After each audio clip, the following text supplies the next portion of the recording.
12 ദിവസത്തിനുള്ളിൽ നിന്നെ ഞങ്ങളുടെ കയ്യിൽ കിട്ടിയിരുന്നുവെങ്കിൽ പിന്നെ നീ ജീവനോടെ പുറംലോകം കാണുമായിരുന്നില്ല. അലി ഖമനേയിയെ കുറിച്ച് ഇസ്രായേൽ പറഞ്ഞ വാക്കുകളാണിത്.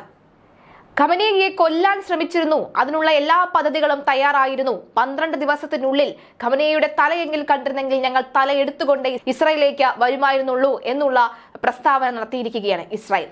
മാത്രമല്ല കൃത്യമായ തെളിവും പുറത്തുവിട്ടിരിക്കുകയാണ്.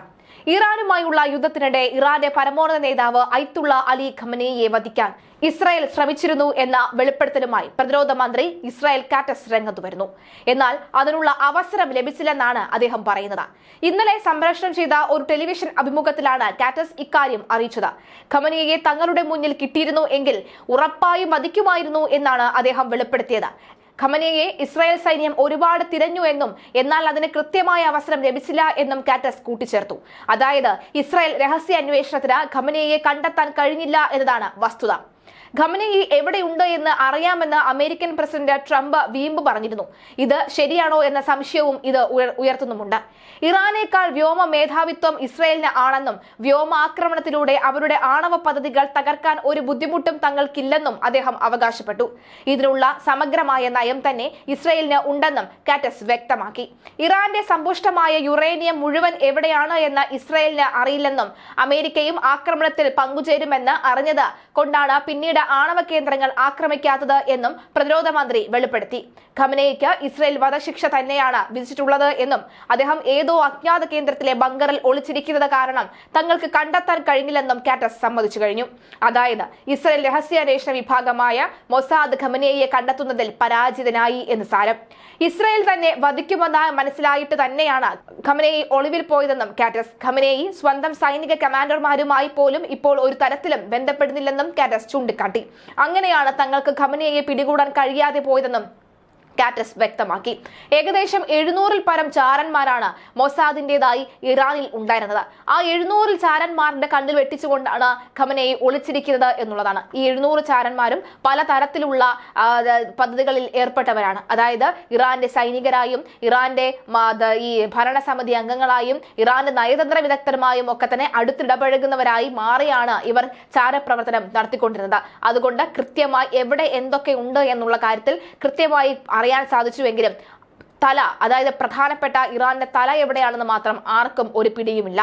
അപ്പോൾ ചോദ്യങ്ങൾ ഉയരുന്നത് ഇങ്ങനെയാണ്: ഇനി ഖമനേയി ഉണ്ടോ, അതായത് ജീവനോടെ ഉണ്ടോ ഇല്ലയോ എന്നുള്ളത്.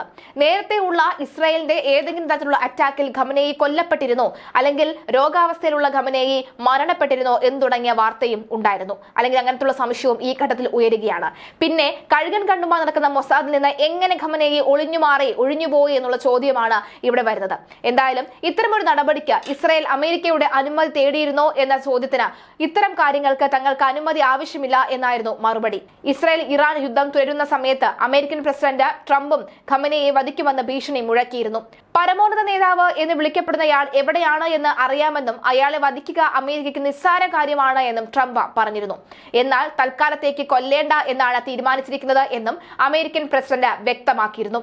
തൽക്കാലം ഇറാനിൽ ഭരണമാറ്റം അനിവാര്യമല്ല എന്നും ട്രംപ് അന്ന് അഭിപ്രായപ്പെട്ടിരുന്നു. എന്നാൽ യുദ്ധസമയത്ത് ഖമനേയിയെ കൊല്ലുന്നതിനെക്കുറിച്ച് കാറ്റസ് പലതവണ നിലപാട് വ്യക്തമാക്കിയിരുന്നു. ഖമനേയിയെ ആധുനിക ഹിറ്റ്ലർ എന്നും അദ്ദേഹം കളിയാക്കി വിളിച്ചിരുന്നു. ഭരണമാറ്റത്തെക്കാൾ ഇറാന് ഭരണകൂടത്തെ സമ്മർദ്ദത്തിലാക്കുന്നതിനാണ് തങ്ങൾ മുൻഗണന നൽകിയതെന്നും കാറ്റസ് ഇപ്പോൾ പറയുന്നു. വെടിനിർത്തലിന്റെ പശ്ചാത്തലത്തിൽ ഖമനേയിയെ വധിക്കുക എന്ന മുൻ തീരുമാനം നടപ്പിലാക്കാൻ ഉദ്ദേശിക്കുന്നില്ലെന്നും പ്രതിരോധ മന്ത്രി വെളിപ്പെടുത്തി.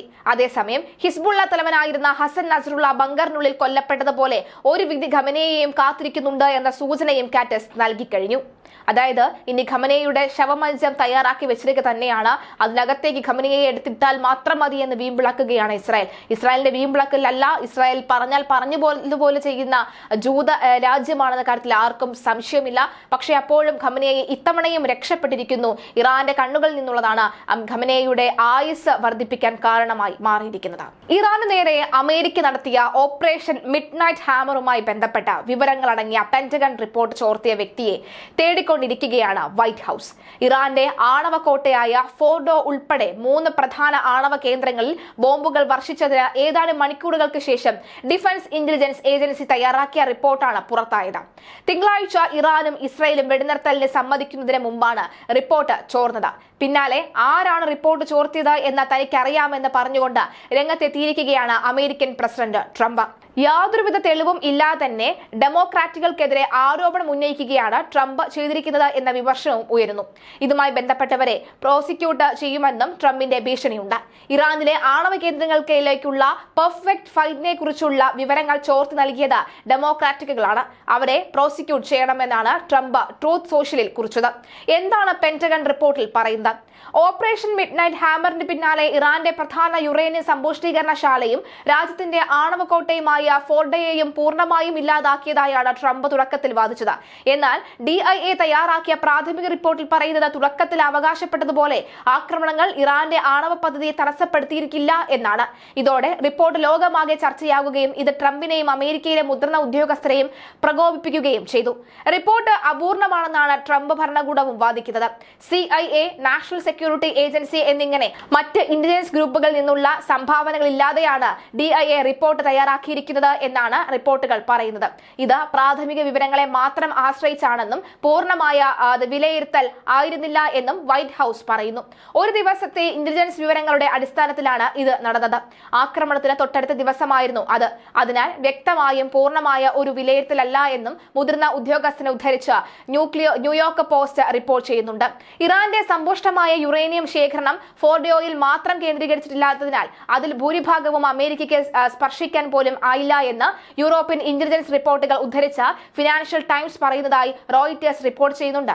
അതേസമയം US പ്രതിരോധ സെക്രട്ടറി പീറ്റ് ഹെഗ്സെത്ത് ഈ അവകാശവാദങ്ങൾ നിരാകരിക്കുകയും അമേരിക്കയുടെ വിജയം കുറച്ചു കാണിക്കാൻ മാധ്യമങ്ങൾ ശ്രമിക്കുന്നതായും കുറ്റപ്പെടുത്തുകയുണ്ടായി. അതേസമയം ഇറാന്റെ ആണവ പദ്ധതിക്ക് കാര്യമായ നാശം സംഭവിച്ചിട്ടുണ്ടെന്നും അത് വീണ്ടെടുക്കാൻ വർഷങ്ങളെടുക്കുമെന്നുമാണ് പുതിയ ഇന്റലിജൻസ് റിപ്പോർട്ട് സൂചിപ്പിക്കുന്നത്. വ്യോമ ആക്രമണങ്ങൾ ഇറാന്റെ ആണവ അടിസ്ഥാന സൗകര്യങ്ങൾക്ക് ഗുരുതരമായ നാശനഷ്ടങ്ങൾ ഉണ്ടാക്കിയതായി CIA ഡയറക്ടർ ജോർജ് റാറ്റ്ക്ലിഫ് പുറത്തിറക്കിയ ഔദ്യോഗിക പ്രസ്താവനയിൽ പറയുന്നു.